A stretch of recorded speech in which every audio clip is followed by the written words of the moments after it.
People started gathering outside the Bell and Aqua Glass in Walcot Street before 10 o'clock this morning.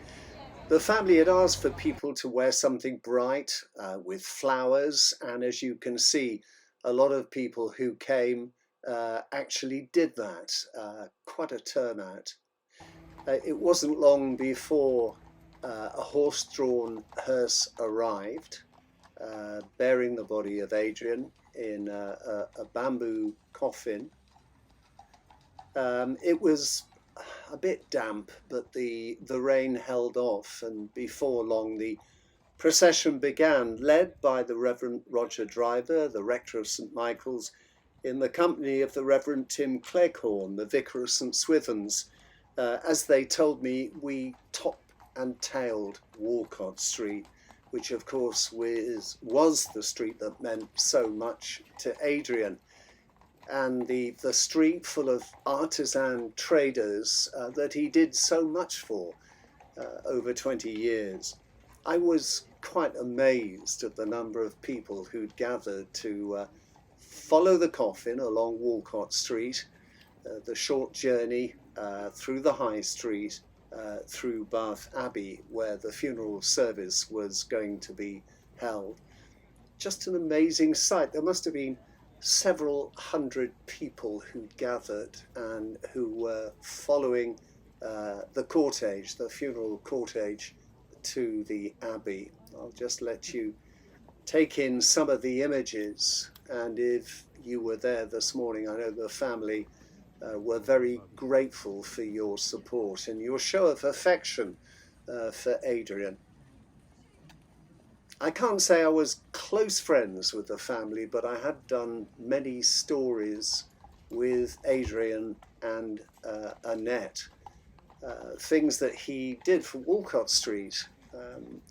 Everything from wilding it with that little garden you can see in the corner there at the YMCA end of the street, all those little floral tubs all the way through. And a lovely touch when the procession reached the traffic lights outside Waitrose. Members of staff were all gathered there carrying sunflowers, and the back of the horse-drawn hearse was open so that they could put the flowers inside around the coffin. I know that that was something that Annette appreciated very much, a lovely touch. The procession wound around the back past the Victoria Art Gallery, and here you see it passing the Empire Hotel and nearing the end of its journey to Bath Abbey, where several hundred people had gathered already and were sitting inside the Abbey waiting for the procession. The service was due to start just after 11 o'clock, and here you can see some of the people who were in the procession actually coming around and entering the main door on the west front of Bath Abbey. At this point, perhaps wondering whether there would be any seating room for them. And as people were settled, they were asked to rise, and led by our clerics, assisted by the Reverend Simon Winchcombe, the curate of St Michael's, the coffin was borne into Bath's parish church.